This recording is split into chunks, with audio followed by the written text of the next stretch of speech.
history, his story, is a set of lies agreed upon by people. This was said by Napoleon Bonaparte, who was definitely a Freemason and likely a 33-degree one, so he's in the know.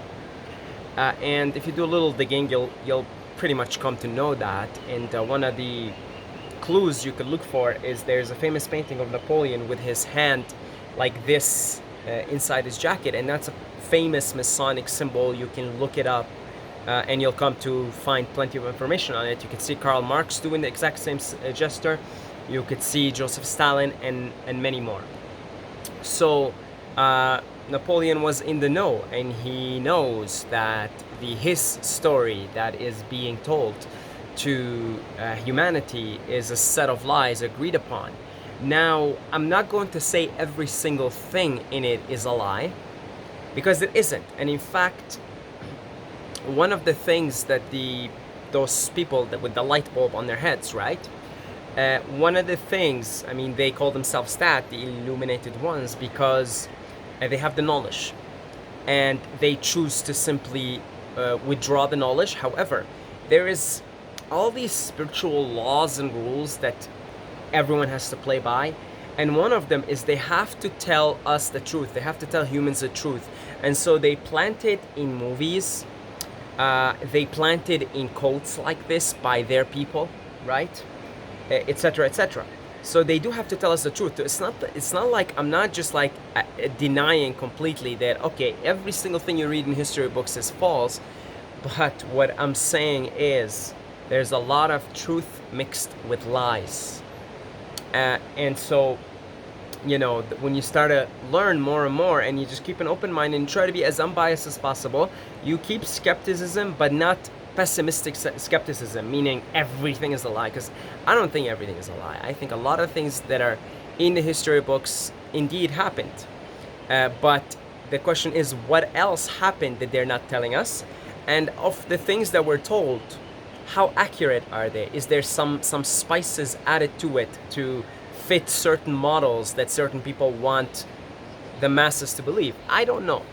I don't know, okay? But what I am coming to know lately is I don't trust what is being told in the history books, okay? I don't know what's true, and I don't know what's false, and I don't claim to know that. I do not know. But what I know right now is there's a lot of weird shit going on. There's a lot of things that are being told, but inaccurately. A lot of things that are being simply withheld from us.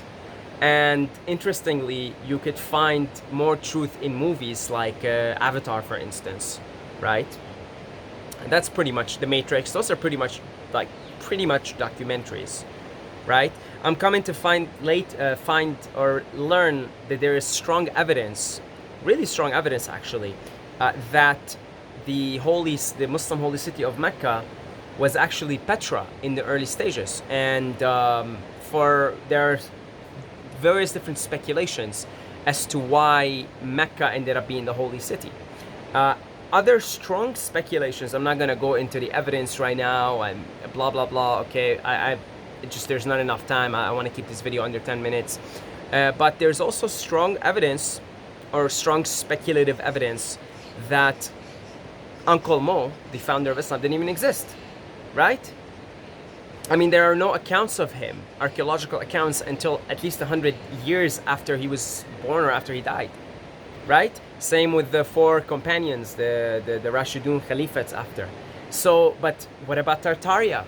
Right? Tartaria, there's so much evidence that there was this great civilization that was known as Tartaria, that had its bases in modern day Russia and Eastern Europe, that existed. And there was all these free energy devices and all these great architectural monuments that you see in Russia, in Eastern Europe.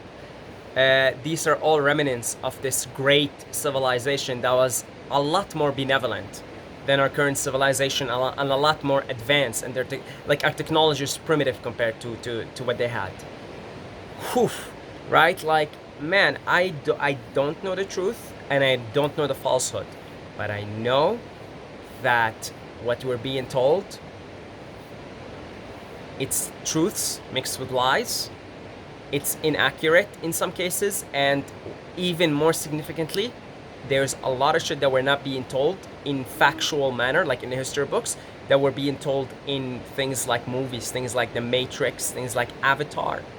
There is also, if you start to dig down rabbit holes, there's also significant speculative evidence, let's call it, that there was some kind of a major mining event that happened. Somebody came to this place and did a bunch of mining, right? That kind of stuff I believe is alluded to in the movie Avatar and in other movies as well. Okay, so much I can go on and on about things like, and at the end it is speculations, but it makes you think, it makes you wonder, especially when you know that, like when you realize how many lies are being told right now with the whole coconut 19 thing, and you know, you need this and blah blah blah. That's, I mean, what other lies are we being told about his story? It's someone else's story that we're being told and we're believing in. So I'm at the point right now, it's a similar thing that happened to me when I left Islam, and I decided, you know what, I'm tired of this whole God thing. I'm an atheist. That was my reference point, and I stayed there for a few years before I started to find out that the spiritual thing indeed is a thing. There are invisible forces that are influencing us, and we are at our very essence actually an invisible, unseen, infinite awareness. But it took me a few years to start to come to trust, okay, maybe there is something there, because I was so scared off of the whole God thing, because Islam is just like, it's a stupid cult, let's just call it for what it is. All right, and that was my reference point. Now my reference point is I don't trust the information we're being told. I don't know what's true and I don't know what's false, and I'm going to be very skeptical of even the counter theories, like even the so-called conspiracy theories. I'm keeping my skepticism there, you know, and there's no rush. I'm going to slowly tread this fine thread, this treacherous path of trying to find the truth of what actually happened. But I'm going to do it very slowly, because there's so much misleading information even in the truth community, even in the truth-seeking community, because it's also infiltrated by those deceivers, right? So that's all. I don't know, but I just wanted to make this video to perhaps share this with you. Maybe, you know, share this with you. That's it. If you like this video, hit the like button, subscribe. See you guys in the next video.